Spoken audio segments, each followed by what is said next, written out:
Hola, somos Carla, Leandro y Rocco y este es el video de presentación de nuestro trabajo práctico final para la materia Ciencia de Datos en R, Fundamentos Estadísticos. A lo largo de la materia estudiamos distintos métodos para tratar una muestra de datos, enfocándonos en los valores centrales de la distribución de la misma, ignorando los valores extremos que ésta pudiera tener y en muchos casos desechándolos.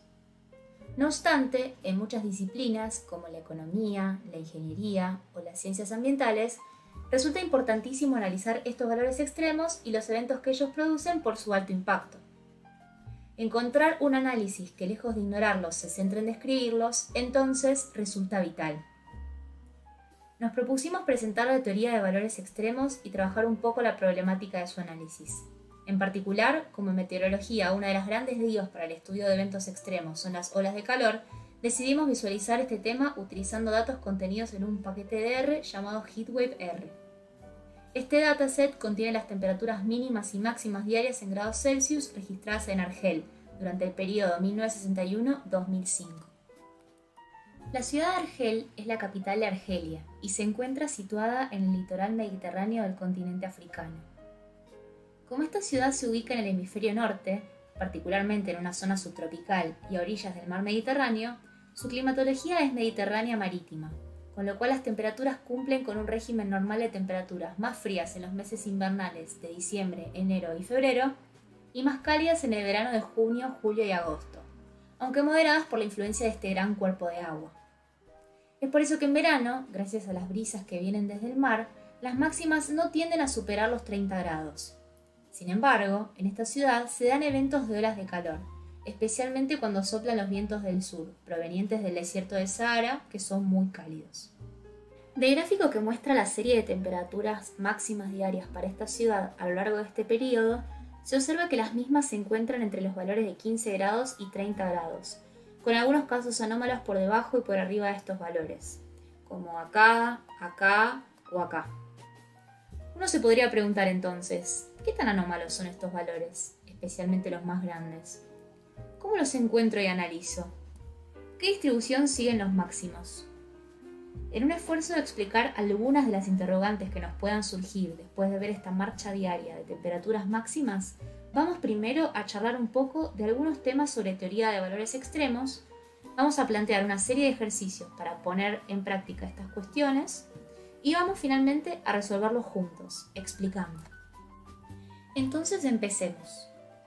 La teoría de valores extremos es una rama de la estadística que se enfoca en el estudio de los eventos asociados a las colas de una distribución, tanto la correspondiente a los valores más altos como la de los más bajos de la variable aleatoria en un estudio. En la práctica existen dos aproximaciones a la teoría de valores extremos. El primer método se basa en el ajuste de la distribución de los valores máximos o mínimos, mientras que en la segunda aproximación el análisis de los valores extremos se realiza a partir del análisis de los valores que exceden cierto umbral. Veamos cada uno por separado.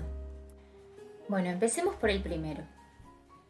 Según el teorema de Fisher-Tippett-Nedenko, y hablando así entre nos, si solo si el máximo de una muestra de variables aleatorias, independientes e idénticamente distribuidas converge, entonces lo hará hacia uno de tres tipos posibles de distribución: la distribución de Gumbel, la distribución de Frechet o la distribución de Weibull.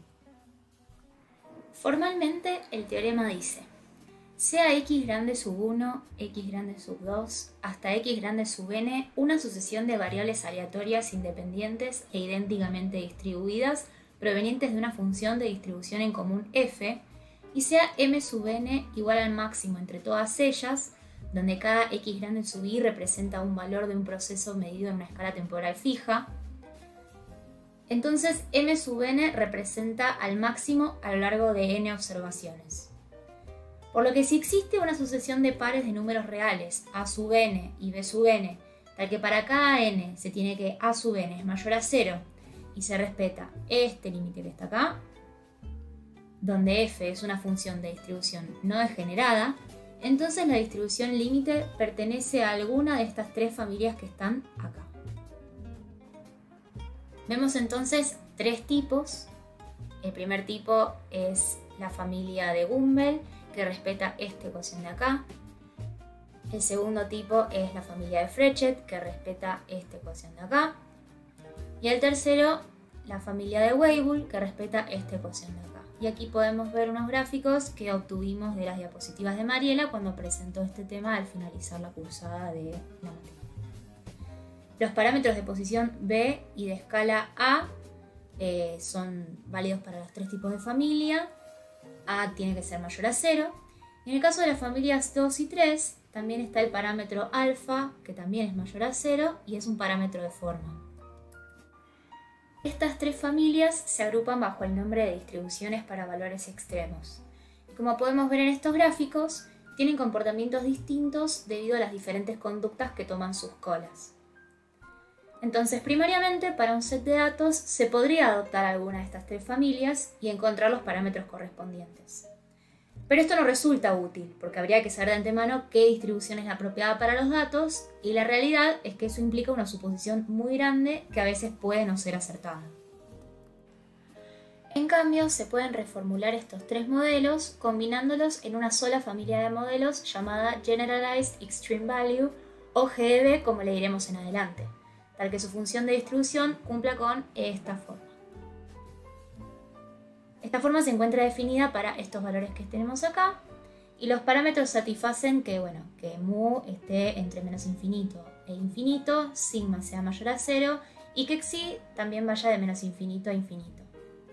Los parámetros son de ubicación, escala y forma para mu, sigma y xi respectivamente, y en particular las distribuciones de las familias de Frechet y Weibull se corresponden con xi mayor a 0 para la primera y xi menor a 0 para la segunda, mientras que la de Gumbel se corresponde con el caso en que xi vale 0, que se interpreta con el límite en que xi tiende a 0, conduciendo la distribución de la familia de Gumbel, que es esta que tenemos acá, y que vale para x, que va de menos infinito a infinito. Teniendo esto en cuenta, entonces, el teorema de Fisher, Tippett y Nedenko puede ser reformulado tal que la distribución límite f pertenece a la familia GB, que es esta que tenemos acá, y que sirve para estos valores que tenemos acá.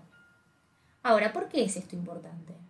Bueno, porque al unificar a las tres familias de distribuciones de valores extremos en una sola gran familia, se simplifica su implementación estadística, porque a través de realizar inferencias solamente sobre xi, los mismos datos determinan el comportamiento más apropiado para la cola de la distribución, y sin realizar juicios previos sobre cuál familia de distribuciones tomar por oportuno. Para modelar extremos de una serie de observaciones independientes, debo separar los datos en bloques de secuencias de observaciones de longitud n, generando así una serie de bloques de máximos para la cual se ajusta la distribución GEB. Los bloques de datos se eligen tal que se correspondan a un periodo de tiempo, por ejemplo un año, en cuyo caso n es el número de observaciones en un año y los máximos se corresponden con máximos anuales. Entonces, ¿se acuerdan de nuestra serie de temperaturas máximas diarias? Teníamos más o menos 16.500 observaciones. Si yo extrajera de ese set solo el máximo de cada año de ese periodo, me quedaría solamente con 45. Me quedaría con esto. Ahora, lo que dice el teorema es que a estos datos los puedo caracterizar o aproximar a una distribución que tiene nombre y apellido, GEB. Vamos a ver cómo más adelante. Vamos ahora a ver la segunda metodología para hacer un análisis de extremos, la distribución de excesos. Entonces, supongamos que tenemos un conjunto de variables aleatorias independientes e idénticamente distribuidas con distribución marginal f. Algunos valores de dicha sucesión, lógicamente, van a exceder cierto umbral. En el caso del análisis de extremos, pondríamos un umbral particularmente alto. El comportamiento de los eventos extremos para dicha sucesión está dado por la siguiente probabilidad condicional, que es esta que tenemos acá. Si la distribución f fuera conocida, entonces la distribución para los excesos, es decir, la distribución de aquellos valores que exceden a ese umbral u, también sería conocida. Pero como no suele ser el caso, se realiza un tratamiento similar al que hicimos antes con GEB. Así que atentis a este teorema que viene ahora. Sea x grande sub 1, x grande sub 2, hasta x grande sub n, una sucesión de variables aleatorias independientes e idénticamente distribuidas provenientes de una distribución f, y sea m sub n el máximo entre todas ellas, si se cumple esta condición que tenemos acá, Entonces, para un umbral U, la función de distribución de x menos u condicionada a que x sea más grande que u es aproximadamente esta que tenemos acá y que sirve para estos valores que tenemos acá. Ahora, esta función h, ¿qué es? Bueno, h no es cualquier cosa. H, de hecho, recibe el nombre de distribución de Pareto generalizada. De este modo, si el bloque de máximos tiene una distribución aproximada G, entonces la distribución de los excesos puede ser caracterizada a través de la distribución de Pareto generalizada. No solo eso, los parámetros para la distribución Pareto generalizada están determinados por los de la distribución GB de bloques máximos. Ahora, ¿hay alguna relación entre los parámetros de GB y GPD? Bueno, particularmente el parámetro psi es el mismo en ambas. Si se eligen bloques de diferentes tamaños, los valores de los parámetros para la GB cambian. Pero esto no sucede en el caso de la de Pareto. Psi permanece invariante y sigma monio, usamos monio para referirnos a la de Pareto, no se modifica tampoco porque los cambios en mu y sigma se compensan mutuamente. Resulta entonces que el parámetro de forma psi es el dominante a la hora de determinar el comportamiento cualitativo, tanto de la GB como de la distribución de Pareto generalizada. Si psi es menor a 0, la distribución de excesos tiene un límite superior. Si psi es mayor a 0, entonces no tiene límite superior. Y si psi es igual a 0, la distribución tampoco tiene límite, pero debería ser reinterpretada tomando el límite de psi tendiendo a 0, llegando a esta ecuación que tenemos acá, que denota una distribución exponencial de parámetro 1 sobre sigma monio. Volviendo a la serie de temperaturas máximas diarias, recordemos que teníamos algo así como 16.500 observaciones. Supongamos entonces que pusiera como umbral U igual a 35 grados, que es este que tenemos acá.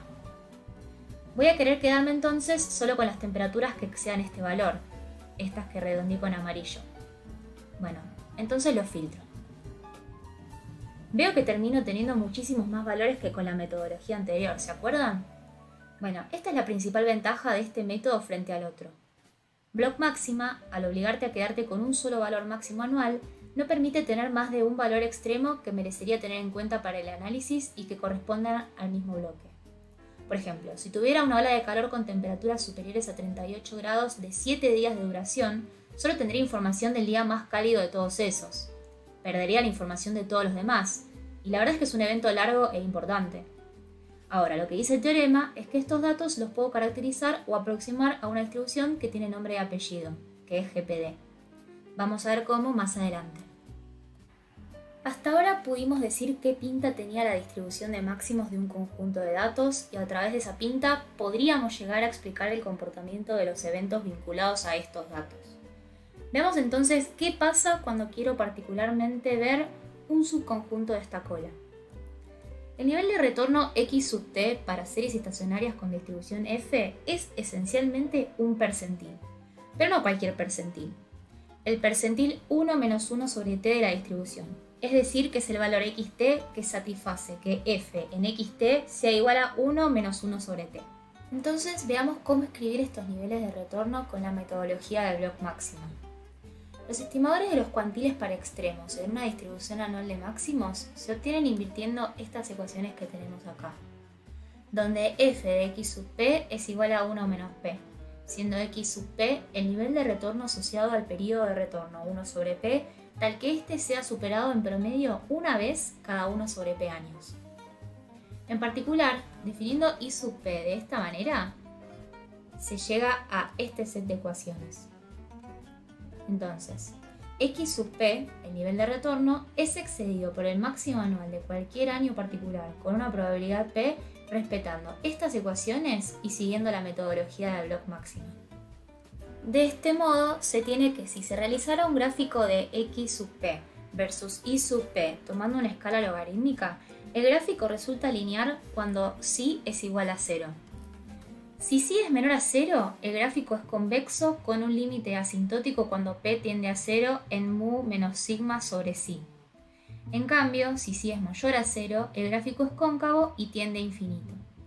Pero vamos a limitarnos al caso en que psi es igual a 0 por un tema de simpleza. Este gráfico que vemos acá, entonces, es un gráfico de nivel de retorno. Ahora vamos con la metodología del umbral. Supongamos que una distribución Pareto generalizada con parámetros sigma y psi es una buena forma de modelar a los excesos a través del uso de un umbral u para la variable x grande. Es decir, para x mayor a u tenemos esta probabilidad condicional que tenemos acá, que ya discutimos previamente cuando hablamos sobre Pareto. Ahora, propongo esto, ¿no? Propongo esta forma de reescribir a esta variable. Si yo utilizo esto, puedo reescribir a la ecuación del renglón anterior de esta manera que tenemos acá. Entonces, para poder encontrar un nivel de retorno x sub n, debería encontrar la solución de esta expresión que tenemos aquí. De modo que el nivel de retorno x sub m siga esta forma, esta que tenemos acá. Y esto sirve para un m lo suficientemente grande que asegure que x sub m sea mayor a u, el umbral. Ahora, veamos bien. Acá tenemos un cociente y tenemos así dividiendo. Notemos entonces que esta solución para el nivel de retorno asume que sí es distinto de 0. Ahora, en el caso en que sí sea igual a 0, se tiene esta solución que tenemos acá, que es la que vamos a usar luego en la guía. Análogamente al resultado que habíamos visto, si se realiza un gráfico de x sub n versus m con una escala logarítmica, se tienen resultados similares que los gráficos de niveles de retorno para el modelo de G de B. Una de las grandes moralejas que nos deja esta materia es que no sirve de nada reportar un valor si no viene acompañado por su error. Así que todo muy lindo, pero ¿y el error? ¿Cómo sé si el nivel de retorno hallado es confiable?